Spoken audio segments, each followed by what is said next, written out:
मसीही भाई बहनों को यीशु मसीह के नाम में जय मसीह की। आज मैं आपको यूसुफ और पोतीपर की पत्नी के बारे में बताने जा रही हूँ। इसका वर्णन बाइबल की पुस्तक उत्पत्ति अध्याय 39 में आपको मिल जाएगा। यह उस समय की बात है जब यूसुफ मिस्र में पहुंचाया गया। तब पोतीपर नामक एक मिस्री ने, जो फिरौन का हाकिम और अंगरक्षकों का प्रधान था, उसको इस्माइलियों के हाथ से, जो उसे वहां ले गए थे, मोल लिया। यूसुफ अपने मिस्री स्वामी के घर में रहता था और यहोवा उसके संग था, इसलिए वह सफल पुरुष हो गया। और यूसुफ के स्वामी ने देखा कि यहोवा उसके संग रहता है और जो काम वह करता है उसको यहोवा उसके हाथ से सफल कर देता है। तब उसकी अनुग्रह की दृष्टि उस पर हुई और वह उसकी सेवा टहल करने के लिए नियुक्त किया गया। फिर उसने उसको अपने घर का अधिकारी बनाकर अपना सब कुछ उसके हाथ में सौंप दिया।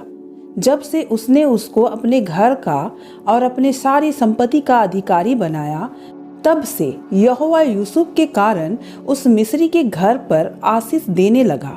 और क्या घर में, क्या मैदान में, उसका जो कुछ था सब पर यहोवा की आशीष होने लगी। इसलिए उसने अपना सब कुछ यूसुफ के हाथ में यहाँ तक छोड़ दिया कि अपने खाने की रोटी को छोड़ वह अपनी संपत्ति का हाल कुछ न जानता था। यूसुफ सुंदर और रूपवान था। इन बातों के पश्चात ऐसा हुआ कि उसके स्वामी की पत्नी ने यूसुफ की ओर आंखें लगाई और कहा, मैं साथ सोऊं।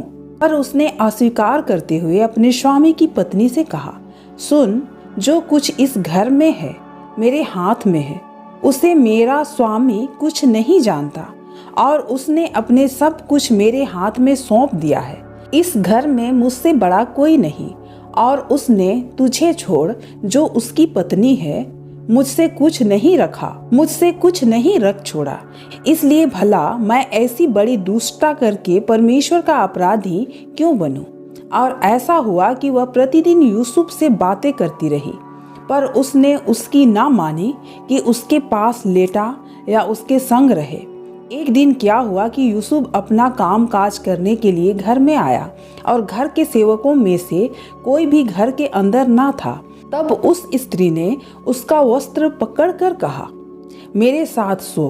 पर वह अपना वस्त्र उसके हाथ में छोड़कर भागा और बाहर निकल गया। यह देखकर कि वह अपना वस्त्र मेरे हाथ में छोड़कर बाहर भाग गया, उस स्त्री ने अपने घर के सेवकों को बुलाकर कहा, देखो, वह एक इब्री मनुष्य को हमारा तिरस्कार करने के लिए हमारे पास ले आया है। वह तो मेरे साथ सोने के मतलब से मेरे पास अंदर आया था और मैं ऊंचे स्वर से चिल्ला उठी और मेरी बड़ी चिल्लाहट सुनकर वह अपना वस्त्र मेरे पास छोड़कर भागा और बाहर निकल गया। और वह उसका वस्त्र उसके स्वामी के घर आने तक अपने पास रखे रही।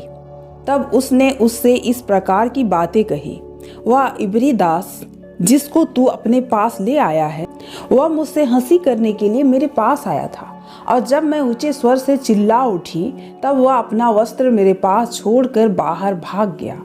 अपनी पत्नी की ये बातें सुनकर कि तेरे दास ने मुझसे ऐसा ऐसा काम किया, यूसुफ के स्वामी का क्रोध भड़का और यूसुफ के स्वामी ने उसको पकड़कर बंदीगृह में, जहां राजा के कैदी बंद थे, डलवा दिया।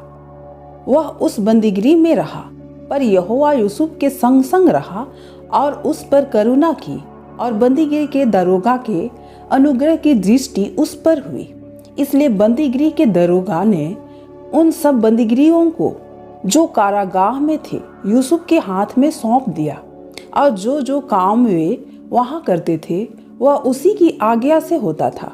यूसुफ के वश में जो कुछ भी था उसमें से बंदीगृह के दरोगा को कोई भी वस्तु देखनी ना पड़ी थी, क्योंकि यहोवा यूसुफ के साथ था और जो कुछ वह करता था यहोवा उसको उसमें सफल देता था।